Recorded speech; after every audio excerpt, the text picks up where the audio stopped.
Bien, y lo primero que vamos a hacer en el día de hoy es dedicarnos a resolver un par de ejercicios más que tenemos en el repartido 3.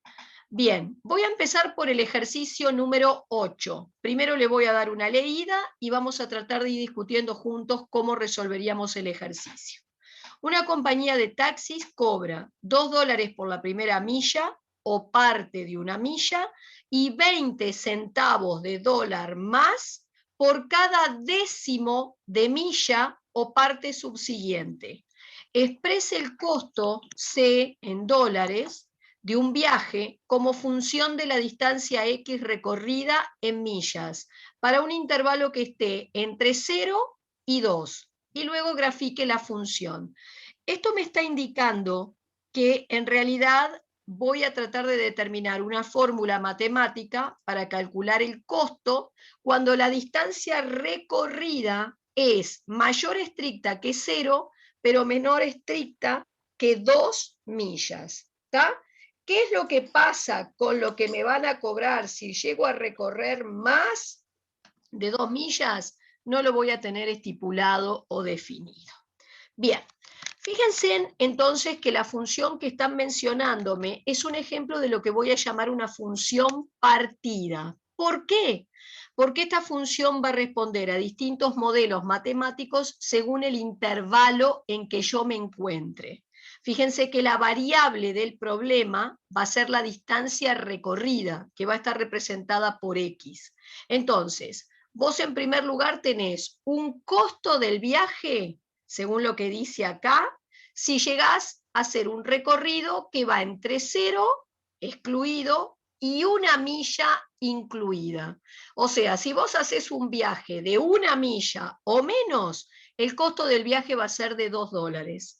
O sea que nosotros tenemos en una primera instancia que ese costo será de $2 si mi recorrido está entre 0 y 1 milla. ¿Está? Muy bien. Ahora, ¿qué pasa cuando yo me paso de 1 milla? ¿Qué es lo que me van a cobrar? Bueno, en primer lugar, por la primer milla del recorrido te van a cobrar la tarifa fija de $2 y luego, por esa distancia extra por arriba de 1 milla que vos realices, según la letra te cobran 20 centavos de dólar más por cada décimo de milla subsiguiente. ¿Tá? ¿Qué es lo que significa esto? Me van a cobrar 20 centavos de dólar, 20 centavos, o sea que serían 0,20 dólar por cada décimo, por eso aparece este 1 sobre 10, por cada décimo extra recorrido por arriba de ese 1. ¿Tá? Entonces, lo que vos vas a tener acá es lo siguiente. Imagínense un viaje que fuera de 1,5 millas, 1,5 millas. ¿Qué es lo que yo tendría que pagar por este viaje? Por la primera milla, los $2. Y luego, por ese 0,5 extra de milla que viajaste, te van a cobrar 0,20 de dólar por cada décimo de milla extra recorrida. ¿Y por qué digo que la milla extra recorrida queda expresada por esta diferencia? Fíjense que si vos recorriste una distancia total de 1,5, si al 1,5, por ejemplo, le quito el 1, que está amparado en estos $2, me da la diferencia o lo por arriba de 1 que estoy recorriendo, que sería 0,5. Entonces, por esos 0,5 de milla extra, por cada décimo de esos 0,5 de milla extra, me cobran 0,20. Así que si vos multiplicás lo que te cobran por cada décimo por la cantidad de décimos de milla extra que recorres, tenés el total en que se incrementa la tarifa fija de 2. ¿Está? Y bueno, obviamente esto es un ejemplo de una función partida. ¿Tá? Ustedes tienen, yo acá simplemente efectué las operaciones que están acá, el 0,20 por un décimo, empecé escribiéndolo por 0,02, luego hice la distributiva, ordené la expresión que está ahí abajo, y esta sería la expresión de mi función partida ya reducida. Así que tú tenés un eje de abscisas, el eje de las X, tu intervalo está entre 0 y 2. Antes de 0 no tiene sentido el problema, porque yo no puedo haber recorrido un número negativo de millas, y después de 2 no me interesa, porque te dicen que esta función es valedera para un recorrido total comprendido entre 0 y 2 millas excluido. Bien, entonces tenemos ese intervalito entre 0 y 2 dividido en dos tramos o en dos zonas. La primera zona que abarca entre 0 y 1, 0 estricto, 1 incluido. En este tramo el costo del viaje es de $2, o sea, es I igual 2, I igual un número. Ya sabemos que el dibujo de eso, que es un modelo lineal, va a ser una recta paralela al eje de las X. Y luego en la zona B tendríamos este modelo matemático. Recuerden que en lugar de C de X puedo poner I igual 0,02x más 1,98, y esto se ajusta a un modelo lineal. Esto es, el dibujo de esto es una recta, pero ya no horizontal ni vertical, es una recta oblicua, que para dibujarla simplemente me remitiré a hacer una tablita de valores, 3 puntos de esta recta, y fíjense que los 3 valores de X que elegí no tienen por qué necesariamente caer en este intervalo de trabajo, aunque te convendría que eligieras para la tabla tanto un extremo como el otro del intervalo. Yo debería de haber incluido aquí el valor 1 de X para saber exactamente de dónde partía esa recta. ¿Tá? Sí incluí el punto de llegada, pero después incluí otros puntos que ni siquiera estaban en esta zona. ¿Por qué? Porque yo dibujaría con lápiz toda esta recta, por eso no importa si tomo o no puntos que estén dentro de este intervalo, pero luego pintaría de esa recta solo lo que corresponde a la zona B, es decir, del 1 excluido, por eso parto con punta de flecha en esta zona, hasta el 2 excluido, por eso llego al 2 con punta de flecha también. Y en el primer tramo, como decíamos, I igual un número, sería una recta horizontal. ¿Por qué parte con punta de flecha? Porque ese intervalo A excluye el 0. Por eso vas de este lado a tener punta de flecha, pero va hasta el 1 incluido. Por eso por el lado derecho esto termina en un punto. Y aquí tengo la representación gráfica de mi función partida. Recuerden que es típico de las funciones partidas que presenten una especie de quiebre justamente donde estaban los separadores de zonas. Bien, esto sería entonces el problema 8. Vamos a ir ahora a tratar de explicar la resolución del problema 11. Y lo que yo voy a explicar en este ejercicio, después me va a servir para resolver otra serie de ejercicios que están cerquita del 11, que tienen un formato muy parecido. Así que lo que expliquemos en este ejercicio les va a servir para después completar varios de los ejercicios que tenían en las inmediaciones del 11. Bien, vayamos primero a leer la letra del problema. Me dan una función, obviamente es partida, porque no está respondiendo a una sola fórmula matemática, está respondiendo a 3 fórmulas matemáticas según la zona en la que me encuentro. Esto es una función partida en la que en la primer parte me piden determinar el valor de estos 3 parámetros, estas 3 letritas que aparecen ahí en juego, sabiendo que la función en cuestión no tiene saltos. Ahora después vamos a ver cómo interpretamos esto. Y además que el f de menos 3 es menos 3. Muy bien. ¿Cómo vamos a empezar esta primer parte del problema? Para resolver esta primer parte del problema, vamos a remarcar lo siguiente. A ti te dicen que esa función no tiene saltos. ¿Y qué significa por ahora que una función no tenga saltos? Que yo voy a poder hacer el dibujo de esa función sin necesidad, aparentemente, de levantar el lápiz de la hoja. Por ahora vamos a tomar ese dato de que la función no tiene saltos como sinónimo de que la función es continua. Puedo hacer su trazado sin necesidad de levantar el lápiz de la hoja. ¿Por qué hablo de por ahora considerar que una función que no tenga saltos es como sinónima de continua?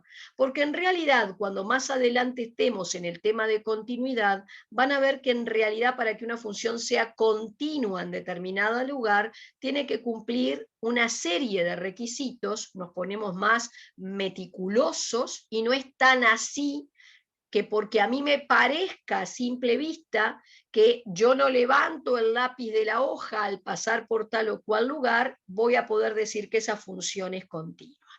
Por ahora no tiene saltos, lo asocio con que hay una continuidad en el trazado del croquis. ¿Y eso qué implica?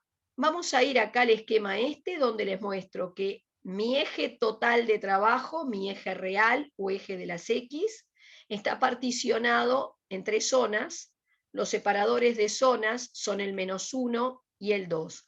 Fíjense que según cómo está definida esta función, por un lado tengo este modelo para todas las X menores que -1, o sea, para todas las X que están acá, hay una fórmula matemática, llamémosle f sub a de X, a la cual se ajusta esa función, que es 2X más A.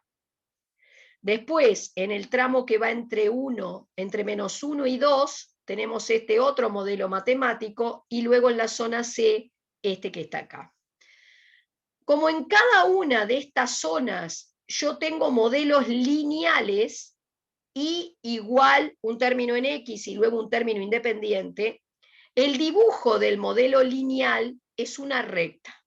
Por lo tanto, como el dibujo es una recta en cada una de esas zonas, yo sé que cada una de esas rectas la voy a poder dibujar sin necesidad de levantar el lápiz de la hoja. Ustedes trazan una recta sin necesidad de levantar el lápiz de la hoja.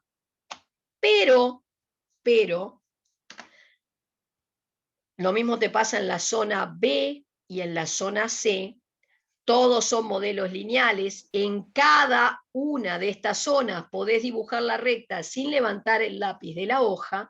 En los únicos puntos donde te podrías cuestionar puntualmente que se cumpla la posibilidad de pasar por allí sin levantar el lápiz de la hoja es justamente en los separadores de zonas, donde se quiebra la función.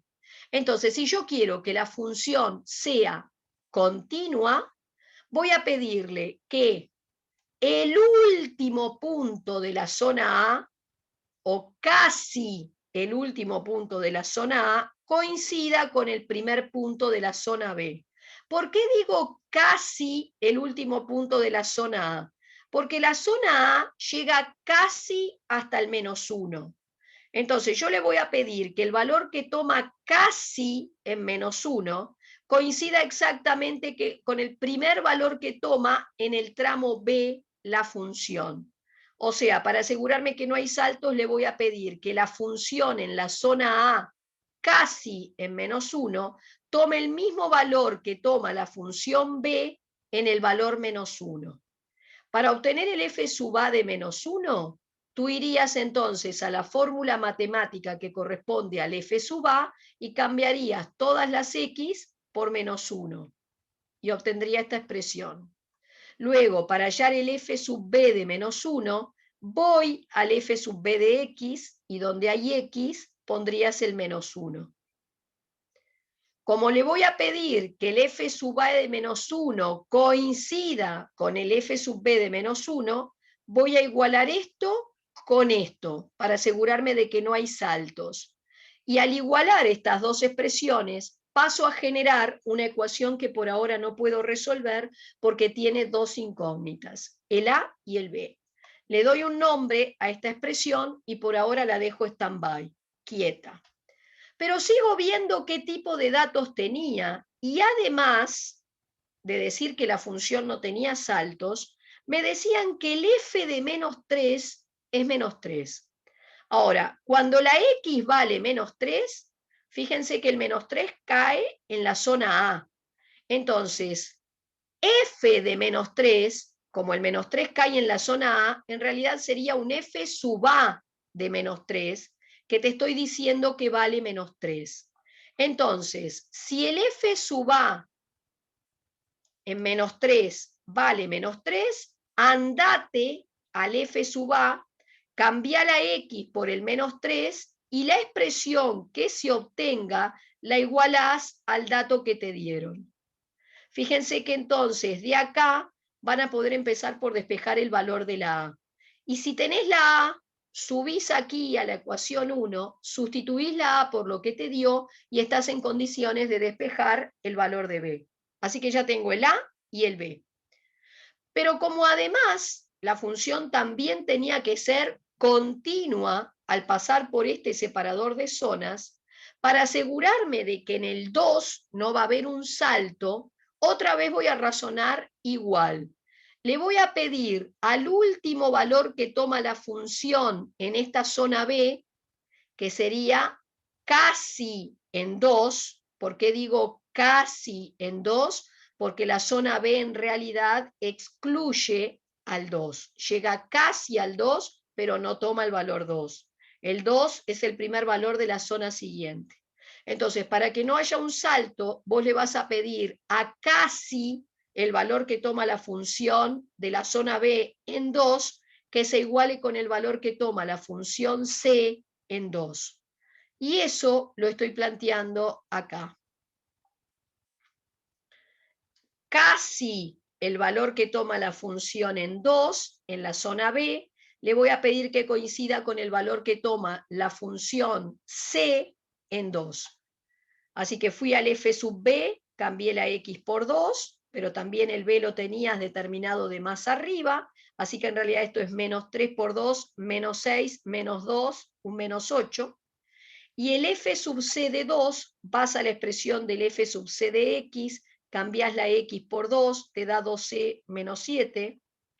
Así que cuando tú igualas el menos 8 a este que está acá, obtenés una expresión de la que podés despejar el c. Y en definitiva, con ese dato de que la función no tenía saltos y que el f de menos 3 es menos 3, pudiste completar la determinación de todos los parámetros. Así que yo a continuación lo que hice fue volver a la función de partida, cambiar el A, el B y el C por lo que te valen en este caso, y esta es en definitiva la función partida con la que teníamos que trabajar. Siguiente paso, tengo que dibujarla, pide la letra. Así que volví a hacerme el esquema de las zonas de trabajo y ahora entro en cada una de estas zonas por separado para poder ver cuál es el dibujo que corresponde a la fórmula matemática. Entonces, en la zona A, esta era la fórmula matemática válida. Ustedes saben que si cambian la f de x por y, esto no sería otra cosa más que un modelo lineal que está escrita en este formato, que era lo que yo llamaba la forma explícita. Si quiero dibujar la recta que corresponde a este modelo lineal, voy a hacer una tabla de valores. Conviene que uno de los valores de x que elijas sea justamente el punto final de ese primer tramo para saber bien hasta dónde llega esa recta, y los otros dos valores elegirlos como quieran. Ven que incluso ninguno de estos dos cae en la zona A, están cayendo por acá. No me importa, porque yo voy a ir a mi par de ejes coordenados, voy a dibujar esos 3 puntos que determiné, ¿ven? Voy a trazar la recta con lápiz y luego voy a pintar de esa recta con un color que hayan elegido solamente el tramo que iba del menos 1 a la izquierda. Como era menos 1 estricto, es que ves que termina en punta de flecha. Esta sería la representación de la función en la zona A. ¿Qué me pasaba en la zona B? Este era el modelo matemático. Otra vez es un modelo lineal. Otra vez es una recta. Así que otra vez voy a construir una tabla de valores con 3 puntos. Y ven que elijo los extremos de ese intervalo para saber bien esa recta, de dónde parte y hacia dónde va. El otro punto, elegirlo donde quieras, adentro o afuera, no importa, porque vos esos 3 puntos los vas a unir, si quedaron alineados, con lápiz, y luego vas a pintar de esa recta solo lo que cae en la zona B, que era la que iba del 1 incluido, del -1 incluido, perdón, por eso está con punto, hasta el 2 excluido, por eso termina en punta de flecha. Y esto era el FB. Zona C, este es el modelo, esta es la tabla, ven que incluyo el extremo del intervalo para saber desde dónde arranca. Los otros puntos son cualquiera, no pertenecen a esa zona C. Vas al par de ejes coordenados, dibujás los puntos que tenés, en lápiz la recta, y solo pintás de esa recta, fíjense que con el mismo color que hice los tramos anteriores, porque en definitiva la función es una sola, por eso se pinta con un solo color, solo pintás el tramo que va del 2 incluido a tu derecha. Y entonces el dibujo que está en celeste es el que corresponde a la representación gráfica de mi función. ¿Qué es lo que me piden después? Bien, en la parte final te piden, ¿esta función tiene máximo? Hállelo. ¿Tiene mínimo? Hállelo. Y acá, por eso no se pueden saltear ninguna explicación que se haya dado incluso en un ejercicio práctico, aproveché para definir a lo que le voy a llamar extremos absolutos y extremos relativos de una función. Cuando hablo de extremo absoluto, puede ser un máximo absoluto o un mínimo absoluto. Y cuando hablo de extremos relativos, podrá ser un máximo relativo o un mínimo relativo. ¿A qué le llamo máximo absoluto? A aquel punto del gráfico cuya ordenada, cuyo valor de i es el que quedó más alto en el gráfico. Por arriba de ese punto no hay otro. ¿A qué le llamo máximo relativo? El máximo relativo es un punto en el cual detectan una cima de montaña, pero tiene que ser una cima redondeada de montaña. No puede ser una cima puntiaguda. ¿Está? Acá hay máximo relativo, acá no. El concepto después van a ver de relativo se va a asociar con una nueva herramienta matemática que vamos a ver, que es la derivada, que a su vez se asocia con las rectas tangentes a una curva por un punto. Y me adelanto a decirles que donde ustedes tengan una cima redondeada de montaña, la recta tangente a la curva que pueden trazar por ahí te va a quedar horizontal.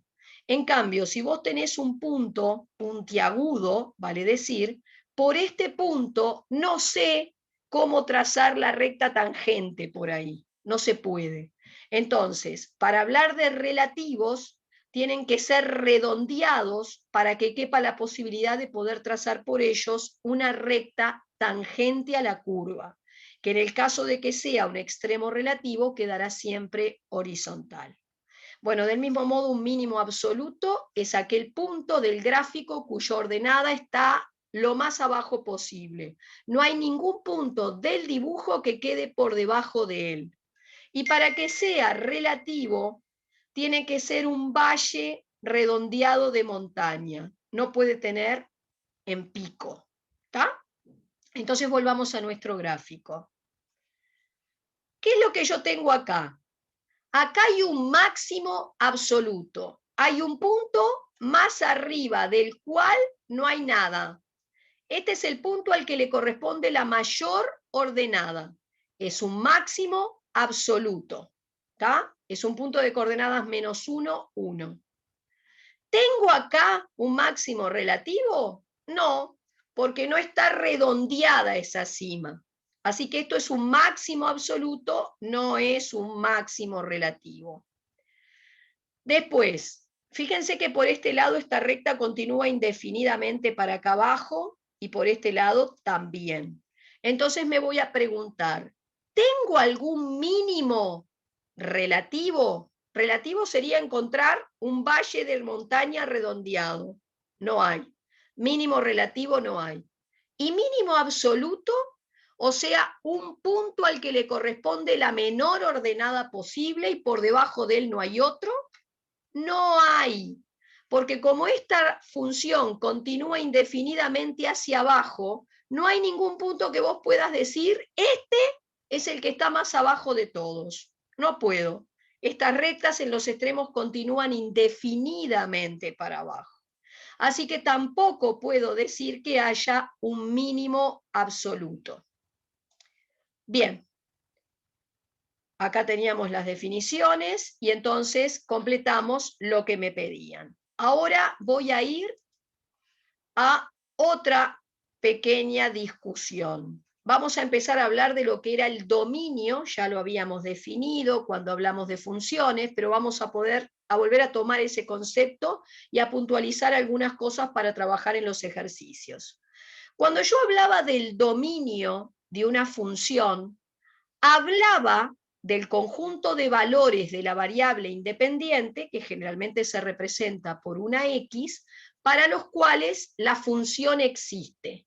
Es decir, cuando yo hablo del dominio, hablo de los valores de la variable independiente, de la X, que tienen asociado una imagen a ellos. Pero aquí me voy a plantear lo siguiente. Las funciones que tienen problemas de existencia, que pueden no existir en algún lugar, son de tres tipos. Primero, las funciones que tengan un denominador en cualquier lugar de la expresión que dependa de la incógnita. ¿Por qué tienen problemas de existencia? Porque si esos denominadores se llegan a ser cero, dividir por cero no existe en matemática. Las otras funciones que tienen problemas de existencia son las que tienen un logaritmo en algún lugar. ¿Por qué? Porque según lo que ustedes tendrían que haber visto el año pasado, y si no lo vieron, van a la carpeta de material complementario y ahí tienen todo lo que necesitan de logaritmo. Para que un logaritmo exista, tenía que cumplir tres cosas. Su logaritmando ser positivo, no existe el logaritmo de un número negativo, su base ser positiva y además distinta de 1. Y por último, las funciones que también te pueden dar problemas de existencia son las que tengan un símbolo de raíz de orden par, vale decir, una raíz cuadrada o cuarta o sexta, pa. ¿Por qué? Porque para que exista una raíz que tenga índice par, la cantidad subradical tiene que ser mayor o igual que 0. Recuerden, por ejemplo, que no existe la raíz cuadrada de un número negativo en el campo real, que es en el que yo estoy trabajando. Entonces vamos directamente a ver cómo utilizo esto en este ejercicio, donde se me da una función, la fórmula matemática de la función, y me piden que yo determine su dominio.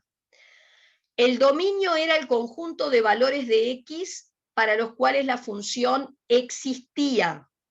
Como generalmente la función existe en más lugares que donde no, vos haces el trabajo al revés. Analizás dónde la función no existe y entonces decís que tu dominio, que sería donde sí existe, son todos los reales, excepto en esos lugares donde tiene problemas. Entonces yo voy a investigar dónde tiene problemas de existencia esta función. Y lo primero que veo es que esta función tiene dos denominadores que dependen de la incógnita. No importa que uno de estos denominadores esté dentro de un logaritmando. Donde estos denominadores se hagan cero, la expresión entera no va a existir porque dividir por cero no existe en matemática. Fíjense que el primer denominador se hace 0 en menos 4 y el segundo en 4. Por eso yo acá te aclaré que si la X vale menos 4 o 4, ya no va a existir la función porque vas a tener algún denominador anulándose. Pero acá también teníamos el problema de que había un logaritmo. Entonces yo voy a tomar ese logaritmo, que es un logaritmo muy especial, es un logaritmo neperiano. Cuando aparece ln o L mayúscula, es lo que yo llamaba un logaritmo neperiano. en los logaritmos neperianos, la base, que no está estipulada, es el número e. El número e en matemática es como el pi, es un número muy común en cálculos muy importantes, que tienen que ver, por ejemplo, con el cálculo de órbitas de satélites, velocidad de las partículas dentro de un átomo. El número e es un número muy importante, del cual se conocen millones de dígitos después de la coma con exactitud, pero más o menos vale 2,718. Obviamente ese número es positivo y es distinto de 1, así que estos dos requisitos que tiene que cumplir la base los cumplirías.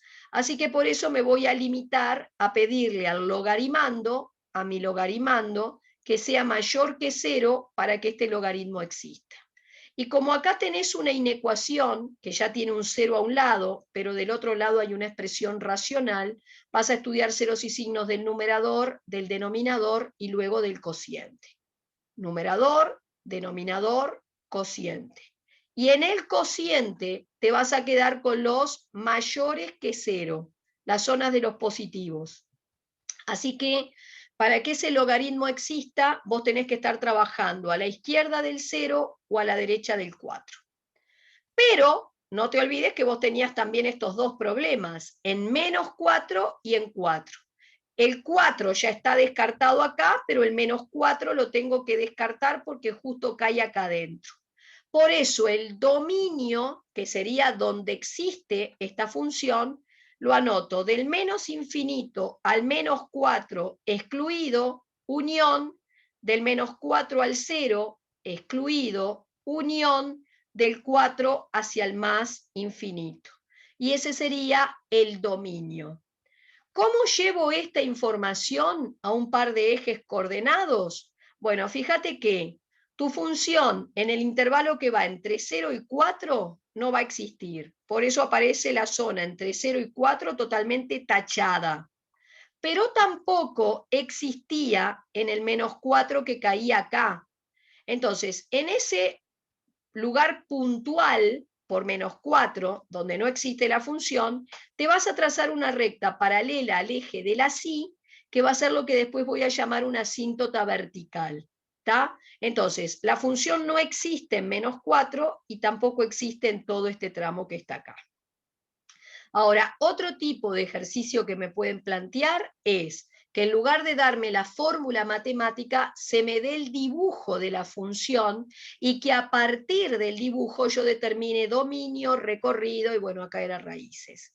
Entonces, el dominio viene dado, se va a leer en el eje de las X, entonces el dominio sería para qué valores de X encontrás dibujo. Fíjense que acá hay toda una zona entre menos 3, excluido, y el menos 2, excluido, donde no hay dibujo. Y tampoco existiría entre 0 y 1, no hay dibujo acá. ¿Tá? Tampoco existe en el menos 3, donde hay una asíntota vertical, en el menos 2 y en el propio 1. Entonces, cuando escribo el dominio, donde sí va a existir esta función, pongo del menos infinito al menos 3 excluido. Por eso va con paréntesis curvo. Unión, del menos 2 excluido al 0 excluido. Unión, del 1 excluido, porque hay punta de flecha, hacia el más infinito. Y ese sería el dominio.